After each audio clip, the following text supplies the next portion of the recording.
Torricelli, tá? Que ele pegou uma bolsa de mercúrio, tá?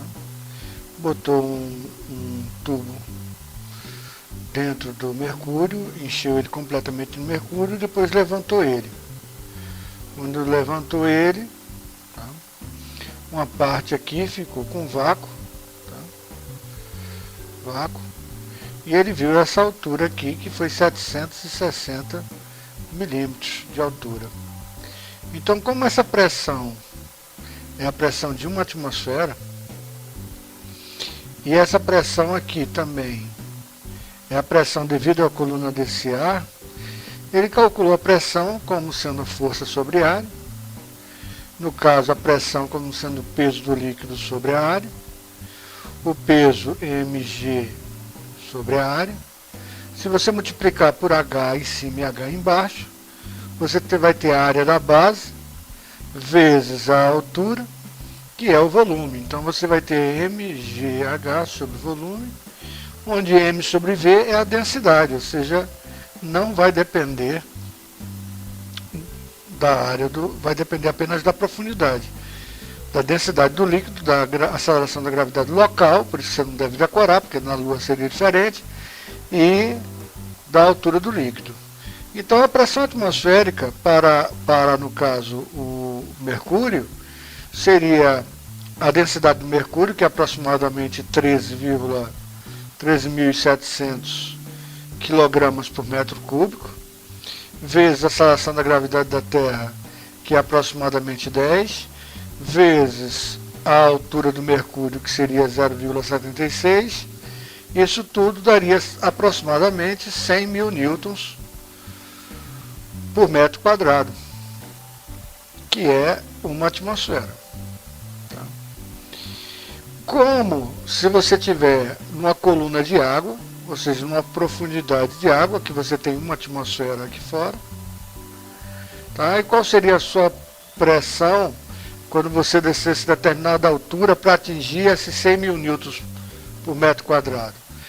A pressão aqui é de 100.000 newtons, mas eu quero saber a altura da profundidade da água para aumentar mais 100.000 newtons, ou seja, vou colocar um ΔH aqui, tá certo? Então a variação de pressão aqui desse ponto A para esse ponto B, a variação de pressão, seria igual ao que? dG e ΔH. Tá? Então a densidade da água é 1.000 kg por metro cúbico, vezes 10, que é a aceleração da Terra, a gravidade da Terra, vezes o ΔH, tem que dar os meus 100.000 newtons. Ou seja, 10 a quinta newton por metro quadrado. Ora, aqui você tem 4 zeros, aqui você tem 5, então meu ΔH seria igual a 10 metros. Por isso que a profundidade a cada 10 metros aumenta em uma atmosfera, por causa que depende apenas da densidade da água.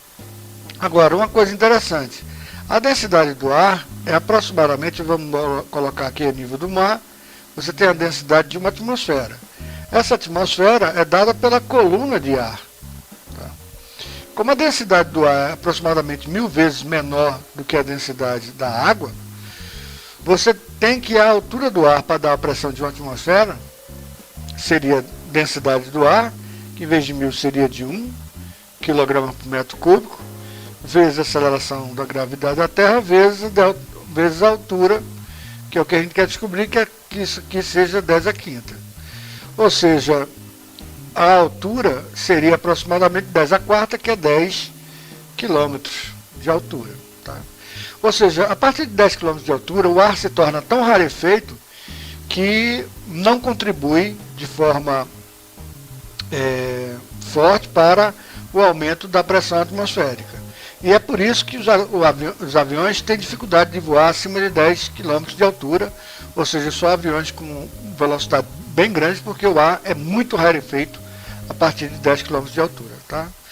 Então tá aí a dica, não decore fórmulas, tá? Porque você pode ter que entender. Vai que o cara pergunta a pressão em outro planeta. Agora, francamente, essa questão, porque isso aqui foi dada a explicação, uma questão que surgiu, dizendo que a ejaculação do homem é a pressão de 10 a quarta newtons por metro quadrado. Aí o cara mergulha 30 metros para dar essa pressão, 10 a quarta newtons por metro quadrado, e na questão em si ele não diz que o cara ejacula. Agora eu quero saber o que o cara está fazendo ejaculando lá. Outra curiosidade é o seguinte: se ele tiver com um cilindro que foi inventado por Jacques Cousteau, com ar comprimido dentro do pulmão, ele pode ir até 40 metros sem problema, e sem demorar muito para o nitrogênio não ficar sendo introduzido muito, o gás nitrogênio se tornando